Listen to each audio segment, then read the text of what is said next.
저는 지난 주일에 멕시코에 있었습니다. 멕시코 시티에서 열린 월드비전 국제총회에 참석을 했습니다. 월드비전 국제총회는 3년마다 한 번씩 대륙을 옮겨가면서 회의를 갖습니다. 이번에는 남미에서 열리게 되었습니다. 가고 오는데 걸린 총 시간이 40시간이 넘었습니다. 어저께 새벽에 도착해서 아직도 제 몸은 비행기 저 위에 떠 있는 것 같습니다. 월드비전은 1950년 9월에 처음 창설되었습니다. 6.25 한국 전쟁이 발발하고 3개월 후에 전쟁 고아들을 돕고자 시작된 것입니다. 여러분 보시는 저 사진은 고아들을 배경으로 하고 함께 찍은 사진입니다. 많은 아이들이 다 전쟁 고아들입니다. 부모를 잃고 형제를 잃고 고아원에 수용이 되었습니다. 1951년 6.25 전쟁이 일어난 그 이듬해에 부산에 다비다 모자원이 개설되었습니다. 모자원이란 어머니와 자녀들이 함께 생활하는 곳입니다. 남편은 전쟁에서 전사했습니다. 그곳에서 엄마와 아이들이 함께 식사를 앞에 두고 기도하고 있습니다.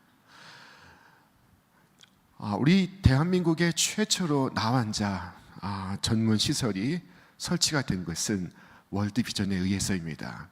특수 피부 진료소가 개원이 되었습니다. 그리고 한경직 목사님과 바피어스 목사님이 전국을 다니며 복음을 전했습니다.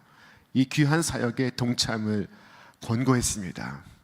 1950년 이렇게 전국 방방곡곡에 집회가 열리고 있었던 것입니다.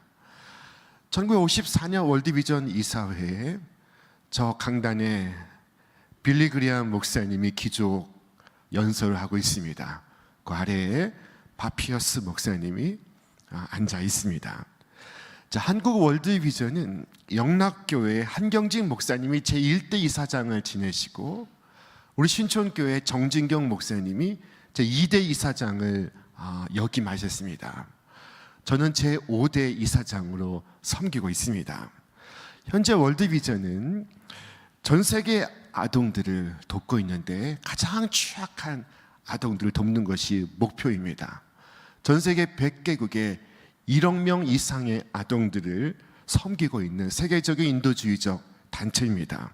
기독교 NGO로는 세계 제1위이며 전체 NGO 순위로는 전 세계 8위를 기록하고 있습니다. 여러분, 세계 8대 기업 혹은 8대 대학이 오늘 우리나라에는 없을 수 있으나 그러나 NGO로는 있다는 사실을 기억해 주시기 바랍니다. 1950년 창립된 이후에 한국은 도움을 받는 나라였습니다. 그런데 88 올림픽이 마쳐지고 나서 도움을 받는 나라가 도움을 주는 국가로 변신합니다. 그리고 지금은 가장 많이 원조하는 국가 중에 하나가 되었습니다. 근본 총회에서 미국과 함께 한국을 항구적인 상임 이사국으로 인정하는 안을 가결시켰습니다. 지난 3년간 많은 회의가 거듭되었습니다. 많은 기도와 대화가 있었습니다. 그리고 미국과 캐나다와 호주와 영국과 프랑스와 타이완과 일본, 아메리카, 유럽, 아프리카 전 대륙이 만장일치로 한국을 월드비전 레가시 체어라는 항구적인 상임 이사국으로 선정할 것을 결의했습니다. 이 결정은 한국 월드비전의 경사요, 우리 신촌교회 경사라고 할 수 있습니다. 왜냐하면 월드비전의 창립부터 우리 교회는 함께 왔기 때문입니다. 오늘 이 귀한 사역에 여러분 기도해 주시고 함께 해주시는 모든 성원에 감사를 드립니다. 어느새 11월도 3분의 2가 흐르고 있습니다. 날이 점점 더 추워지고 있습니다. 겨울철에 연탄이 주요 난방 도구였던 시절이 있었습니다. 여러분은 잘 기억하지 못할 수 있습니다.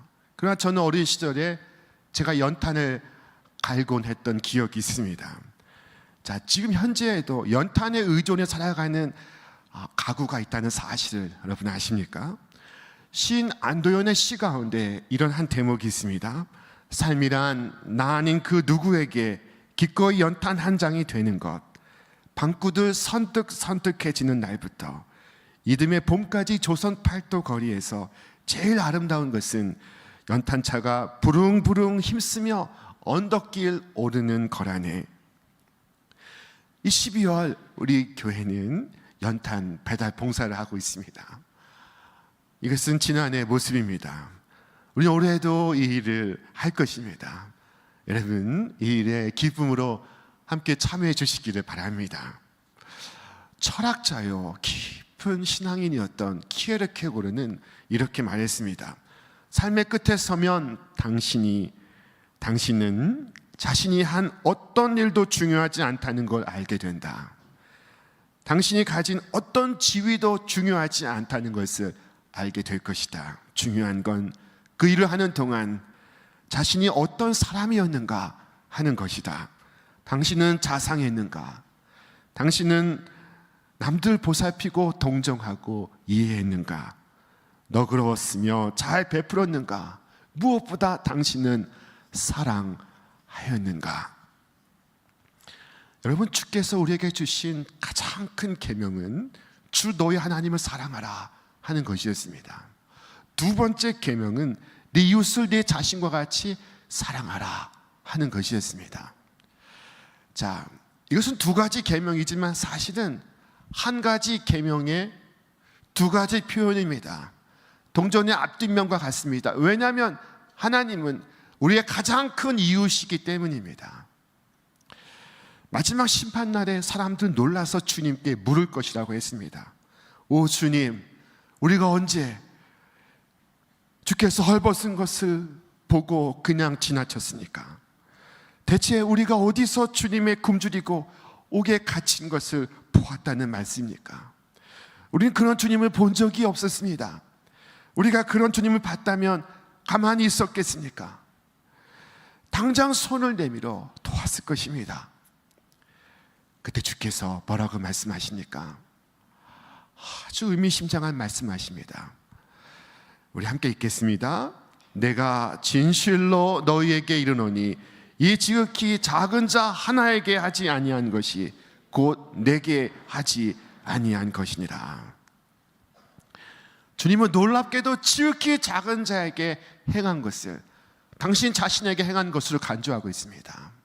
가난한 자, 헐벗은 자, 버림받은 자, 또한 굶주린 자들과 자신을 동일시하고 있습니다. 우리는 종종 호의를 베풀지만 그러나 배은망덕한 사람들을 만나기도 합니다. 은혜를 원수로 갚는 사람들도 있습니다. 그럼에도 불구하고 우리가 사랑하는 이유는 주께서 우리가 행한 그 모든 일을 당신 자신에게 행한 것으로 받아주시기 때문입니다. 자, 그러나 이웃을 사랑하는 것은 참 어려운 과제입니다. 어떤 분은 이렇게 말합니다. 목사님, 저는 남에게 폐를 안 끼치며 살려고 애쓰고 있습니다. 제 생활 신조가 무엇인지 아십니까? 남에게 폐 끼치지 말고 살자입니다. 그러십니까? 참으로 그 행위는 옳습니다. 그러나 그 행위가 온전한 것은 아닙니다. 그 행위가 충분한 것은 아닙니다. 왜냐하면 주님은 남에게 폐 끼치지 말라 하신 것이 아니라 남을 자신과 같이 사랑하라 하셨기 때문입니다. 또 어떤 분은 말합니다. 목사님, 돈이 필요하시면 말씀하십시오. 제가 돈을 내어 놓겠습니다.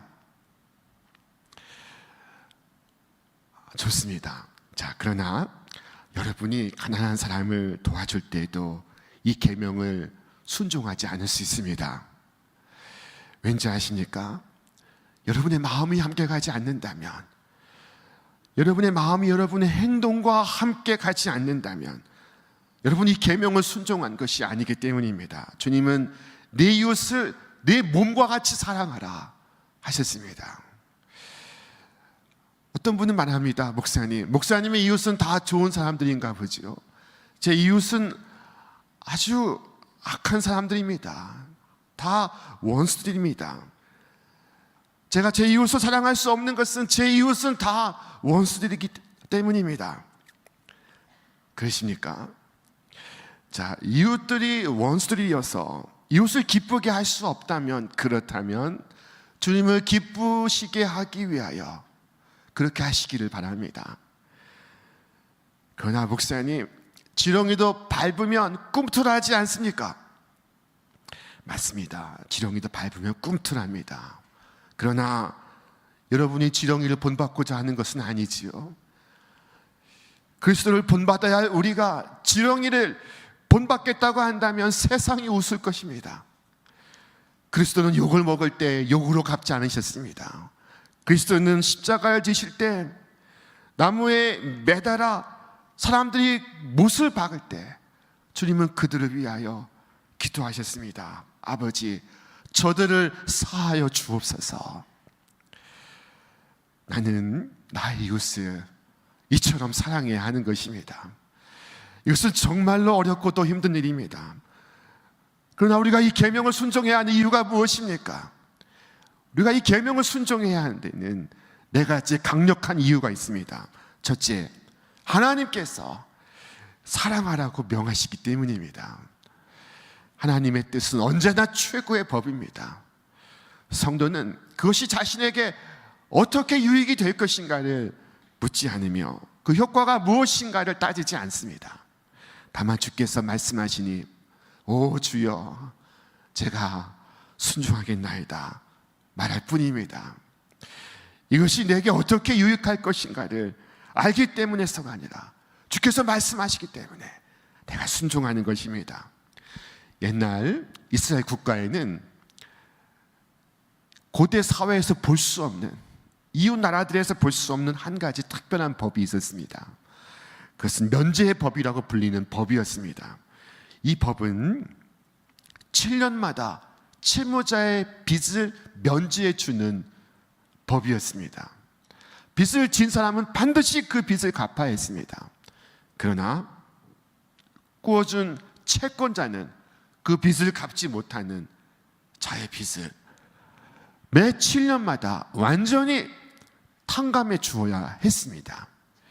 이스라엘 백성은 이 일을 하나님을 위해서 해야만 했습니다. 성경은 말씀하기를 면제의 규례는 이러하니라. 그 이웃에게 꾸어준 모든 채주는 그것을 면제하고 그의 이웃에게나 그 형제에게 독촉하지 말지니 이는 여호와를 위하여 면제를 선포하였습니다. 여호와를 위하여 하는 것입니다. 하나님을 위하여 행하는 것입니다. 이것이 첫 번째 이유입니다. 두 번째 이유는 우리를 위하여 하는 것입니다. 자, 남을 위해서 사는 삶을 살면 내가 행복한 법입니다. 내가 행복한 사람이 되는 가장 손쉬운 길은 다른 사람을 행복하게 해주는 것입니다. 자, 그러나 그것만이 아닙니다. 나의 그 행동은 내가 살아가는 세상을 더 나은 세상으로 만듭니다. 여러분, 감옥을 더 많이 지으면 세상은 더 나은 세상이 될까요? 원하는 대로 교수형에 처하면 이 세상은 더 좋은 세상이 될까요? 여러분, 그런다고 해서 교수형이 세상을 더 낫게 만든 적은 없었습니다. 오직 사랑이 우리가 사는 가정을, 우리가 사는 사회를 더 나은 곳으로 만들 수 있습니다. 자, 보시는 이 사진은 월드비전 회장과 파키스탄 한 목사님과 함께 찍은 사진입니다. 파키스탄 저 목사님은 어린 시절 월드비전에 도움을 받던 아동이었습니다. 그는 굶주렸으며 그는 헐벗었습니다. 자, 그러나 그는 도움을 받고 장성하였으며 그는 목사가 되었습니다. 그리고 그는 파키스탄에서 선교가 불가능한 나라에서 4,000명의 성도들을 목회하고 있습니다. 엄청난 반향을 불러일으키고 있습니다. 작은 사랑이 더 큰 사랑을 불러오며 작은 친절이 더 큰 친절을 낳고 작은 소망이 더 큰 소망을 불러일으키고 있습니다. 자, 그 다음 사진은 베트남이 월남전에서 패망한 후에 사람들은 바다로 탈출했습니다. 자, 그때 월드비전에선 큰 배를 베트남에 파송했습니다. 끝보트에 탔던 한 어린아이가 저 붉은 원 속에 있는 아이입니다. 이 아이는 미국으로 들어갔으며 그는 하버드 의대를 졸업하고 5개의 병원을 경영하는 경영자가 되었습니다. 그는 지난해 250억을 기증했습니다. 자, 여러분, 오직 사랑이 더 큰 사랑을 낳고 소망이 더 큰 소망을 불러일으키고 있습니다. 우리가 사랑해야 하는 이유 셋째, 그 이유는 세상에 내가 알지 못하는 참으로 고통스러운 일들이 많기 때문입니다. 여러분, 세상에는 내가 알지 못하는 가련한 일들이 있습니다. 오래전 이야기입니다. 저 충남 공주의 한 파출소에 근무하는 한 경장이 있었습니다. 그는 넉넉하지 않은 삶을 살고 있었습니다. 20평 아파트에 7명이 살고 있었습니다. 그는 장인 장모님과 함께, 그는 그의 쌍둥이 아이들과 함께, 그리고 갓 낳은 아이와 함께 아내와 7명이 살고 있었습니다. 자, 그런데 그의 파출소에 어느 날 한 신고가 접수되었습니다. 그것은 마을에서 자꾸만 음식이 사라진다는 것입니다. 쌀이 사라지고 반찬이 사라진다는 것이었습니다. 자, 이 파출소의 경장은 그 마을에 조사를 나갔습니다. 마을 주민들은 버려진 저 집에 두 남매를 용의자로 지목하였습니다. 이 추운 겨울에 이 파출소의 경장은 이 아이들을 단단히 혼내줄 마음을 갖고 그 집을 찾아갔습니다. 그러나 그가 본 것은 참으로 비참한 것이었습니다. 온 집은 어둡고 냉기가 감돌고 있었으며 아무것도 없는 집에 곳곳에 거미줄이 쳐져 있었습니다. 그곳에 두 남매가 여름 반팔을 입고 떨고 있었던 것입니다. 뜨거운 물을 데울 수가 없어서 찬물을 컵라면에 부어 먹고 있던 아이들이 경찰이 나타난 것을 보고 겁에 질려 쳐다보고 있었습니다. 엄마 아빠 어디 가셨냐? 라고 물어봤으나 아무런 대답을 할 수 없었습니다. 그는 그 집을 나와서 동네 사람들에게 물어봤습니다. 자, 동네 사람들이 하는 이야기가, 엄마는 둘째가 2살 되었을 때 집을 나갔으며 아버지는 한 번도 집을 돌보지 않았다고 했습니다. 태어난 아이들이 출생신고가 되어 있지 않아서 무국적자 아이들로 살고 있었습니다. 자, 경찰은 며칠 뒤에 다시 남매를 찾아갔고 사가져온 빵을 허겁지겁 먹는 아이들을 한동안 쳐다보았습니다. 그리고 그날 밤 아내에게 이 남매 얘기를 했습니다. 우리가 데려와서 키우자. 아내는 반대했지만 다음날 몰래, 남편 몰래 이 남매를 보러 그 마을, 그 집을 찾아가고선 울면서 돌아왔습니다. 그해 12월 이 부부는 이 남매를 집으로 데려왔습니다. 그리고 둘만의 호적을 만들어 주었습니다. 호적 덕분에 아이들은 생활보호 대상자로 지정이 되어서 국가로부터 매달 생활비를 보조받게 되었습니다. 이 파출소의 경장은 아이들의 이름으로 적금을 넣어 주었습니다. 자, 이 남매는 그 집에서 밝게 자랐습니다. 그럼 한번 사진을 보시겠습니다. 저 파출소 경장 부부 옆에 두 남매가 장성해 있습니다. 그 집에 쌍둥이 아이가 있고 태어난 아이는 벌써 많이 커 있습니다. 저 파출소의 경찰 아저씨는 말했습니다. 저는 막연히 돈을 많이 벌면 불쌍한 사람들 도와주며 살아야지라고 생각했습니다. 그러나 지금 생각을 바꿨습니다. 지금 조금이라도 도우며 살자 하는 생각을 갖게 되었습니다. 이 세상엔 비극적인 일들이 많으나 그러나 이와 같은 하나님의 사람들이 있어서 이 세상은 정말로 살만한 곳이 되고 있습니다. 자, 여러분, 우리가 사랑해야만 하는 이유 그 네 번째, 그것은 바로 그리스도의 사랑이 그것을 요구하고 있기 때문입니다. 여러분이 그리스도를 사랑하기 전 그리스도는 여러분을 사랑하셨습니다. 여러분 속에 선한 것이 하나도 없을 때 그리스도는 여러분을 사랑하셨습니다. 나는 그리스도를 모독하였고 그를 침뱉었으며 그를 무시하였고 그를 대항하였으며 그에게 모반하였으나 그리스도는 나를 사랑하였습니다. 그는 항상 나를 사랑하였습니다. 그 사랑을 멈추신 적이 없었습니다. 내가 죄를 짓고 있을 때에도, 내가 악하고 어리석을 때에도 그는 나를 사랑하셨습니다. 그리스도는 십자가 위에서 피를 흘리사 나를 향한 당신의 사랑을 증거하셨습니다.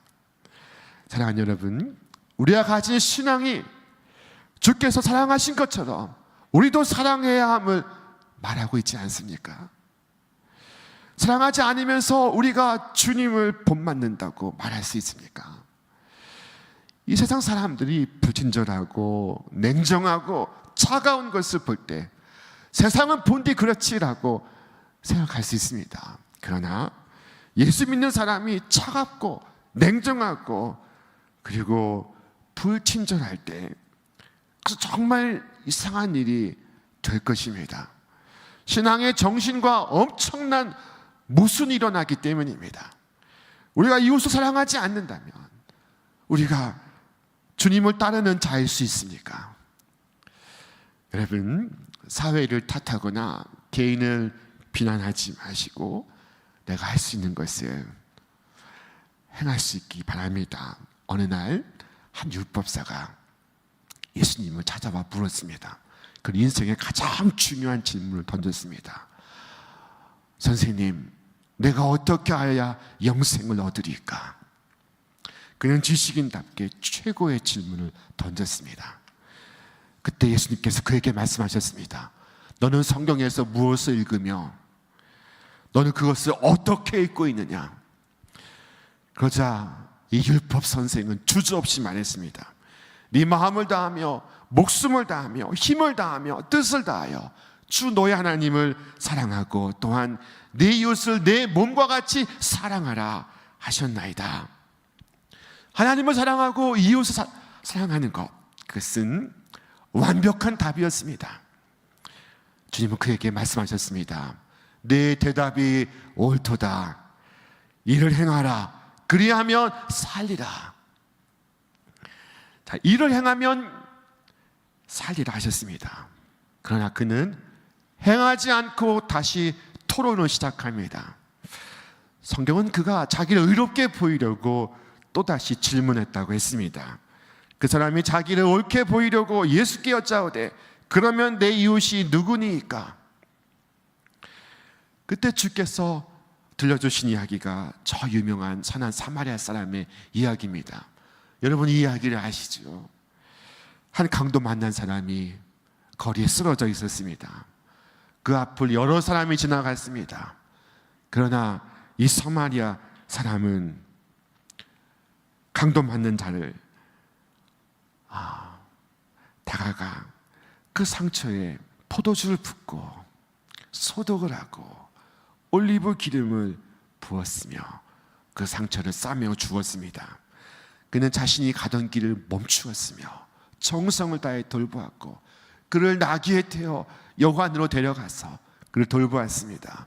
이튿날 아침 그는 여관 주인에게 지갑을 꺼내어 2 데나리온을 주면서 이 사람을 돌보아 주시오. 돈이 더 들면 돌아올 때 갚으리이다 라고 말했습니다. 자, 한 데나리온은 하루의 임금 노동자의 품삯에 해당이 되었습니다. 2 데나리온은 이틀치의 품삯이었습니다. 그것은 결코 작은 돈이 아니었습니다. 자, 주께서 이 말씀하신 이후에 율법 선생에게 물었습니다. 누가 강도 만난 자의 이웃이 되었느냐? 예수님께서는 강도 사건을 앞에 두고서 어찌하여 사회가 이처럼 부패했느냐? 어찌하여 백주 대낮에 불안당이 이처럼 활개를 치느냐? 어찌하여 너는 이 위험한 길을 혼자 갔느냐? 라고 말씀하지 않으셨습니다. 예수님께서 하신 말씀은 누가 이 강도 만난 자의 이웃이 되었느냐 하신 것이었습니다. 사실 주님은 이 이야기 속에 선한 사마리아 사람 있었습니다. 그는 선한 사마리아 사람처럼 우리에게 이웃이 되셨습니다. 자, 사마리아 사람은 포도주와 기름을 부었습니다. 그러나 주님은 당신의 피를 부으셨습니다. 사마리아 사람은 관심과 정성을 기울였습니다. 그러나 주님은 나를 위해서 자신의 목숨을 내어주셨습니다. 사마리아 사람은 그의 지갑에서 지폐를 꺼내었습니다. 그것은 큰 금액이었습니다. 그러나 주님은 당신 자신을 내어주셨습니다. 사마리아 사람은 다시 돌아오겠노라 말했습니다. 우리 주님은 다시 오시겠다고 말씀하셨습니다. 주님은 사랑받을 만한 자격이 없는 나를 사랑하셨습니다. 그리고 말씀하시기를 거저 받았으니 거저 주어라 하셨습니다. 이 율법 선생은 내가 영생을 얻기 위하여 무엇을 하리까? 라고 물었습니다. 그러나 주님은 그에게 다시 물었습니다. 누가 강도 만난 자의 이웃이 되었느냐? 자비를 베푼 자니이다. 그때 주께서 말씀하시기를 이와 같이 행하라. 그리하면 살리라 하셨습니다. 예수님 분명히 말씀하셨습니다. 가서 이와 같이 행하라. 가서 토론하고 가서 공부하고 가서 연구하라고 하신 것이 아닙니다. 자, 누가 영생할 것입니까? 가서 행한 자니이다. 누가 이제와 영원토록 삶의 보람을 누릴 수 있습니까? 가서 행한 자니이다. 누가 삶의 기쁨을 맛보며 행복을 느낄 수 있습니까? 가서 행한 자니이다.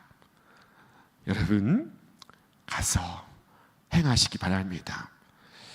자, 올 겨울에 우리 교회는 농촌과 산촌과 어촌과 저 도서에서 이웃들과 함께 생활하는 작은 교회들 돕고자 합니다. 여러분 주보의 3면을 보시면 우리가 매월 돕는 미자립 교회 그 이름들을 만날 수 있습니다. 저는 올 성탄절이 지나면서 저 이름이 2배가 되기를 기도하고 있습니다. 여러분 이 일에 함께 하시겠습니까? 매월 10만 원의 선경금으로 저 섬마을의 작은 교회를 도울 수 있습니다.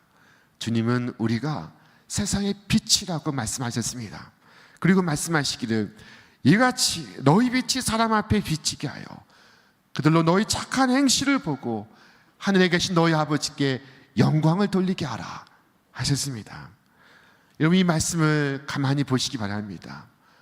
너희의 빛이 곧 너희의 행실이라는 것을 우리는 알 수 있습니다. 빛은 여러분의 착한 행실을 통하여 이 땅에 밝게 비추어질 것입니다. 여러분, 여러분의 빛이 밝게 빛나고 있습니까? 여러분의 빛의 소명을 다하시고 있으십니까? 여러분의 빛을 만난 자들이 삶의 위로와 힘과 소망과 희망을 얻고 있습니까? 언젠가 저 애굽에 흑암의 재앙이 임했습니다. 애굽은 초강대국이었습니다. 그것은 오늘 미국일 수도 있으며 그것은 오늘 저 유럽일 수도 있습니다. 당대 애굽은 세계 초강대국이었습니다. 그런데 그 강대국에 어둠이 임했습니다. 그 흑암은 태양신을 자처하는 애굽의 파라오에게 임한 하나님의 재앙이었습니다. 그 어둠은 깊어서 깊은 밤보다 더 깊은 어둠이 그 사회를 짓누르고 있었습니다. 그런데 우리는 성경에서 놀라운 말씀을 듣습니다. 그동안은 사람들이 서로 볼 수 없으며 자기 처소에서 일어나는 자가 없으되 온 이스라엘 자손들이 거주하는 곳에는 빛이 있었더라. 여러분, 오늘 세상에 지 아무리 어둡고 지 아무리 흑암에 덮였다 할지라도 하나님 백성들 그 위에 빛이 비추이고 있습니다. 주님은 이 계절에 얼마나 놀라운 빛을 우리에게 가져오시는지요. 주님은 내 삶에 얼마나 놀라운 사랑을 가져오시는지요. 사랑하는 여러분, 주께서 우리에게 말씀하십니다. 우리 함께 읽겠습니다. 일어나라, 빛을 발하라. 이는 네 빛이 이르렀고 여호와의 영광이 내 위에 임하였습니다. 자, 주님의 영광의 빛이 여러분에게 임하고 있습니다. 빛의 자녀이신 여러분, 일어나 여러분의 가정에서, 학교에서, 회사에서 빛을 발하시길 바랍니다. 영원한 빛을 드러내는 작은 빛이 되시기 바랍니다. 밤이 깊을수록 별빛은 더욱 영롱하게 빛나는 법입니다. 자, 일어나라, 빛을 발하라. 이 거룩한 소명에 응답하는 여러분과 제가 되시기를 주님의 이름으로 축원합니다. 우리 말씀 생각하며 이 시간 함께 기도하겠습니다. 이 시간 기도하실 때, 주님, 오늘 이 말씀을 토론하는 자가 되지 않고 오늘 이 말씀을 지켜 행하는 자가 되게 하옵소서. 말하는 자가 되지 않고 실천하는 자가 되며 이웃이 누군지를 따져 묻는 자가 되지 않고 내가 그 이웃이 되게 하여 주옵소서. 주께서 베푸신 그 큰 사랑을 기억하고 오늘 만나는 자에게 자비의 손을 베풀며 슬픔 가운데 있는 자를 위로하며 넘어진 자의 손을 잡아 일으켜 세우게 하여 주옵소서. 우리의 가정에서, 우리의 일터에서, 마켓에서, 거리에서 우리 만나는 형제 자매들에게 자비하신 주님, 선한 이웃으로 살아가게 하여 주옵소서. 우리 이 시간 우리 한 마음으로 우리 간절히 기도하겠습니다. 오 자비하신 주님,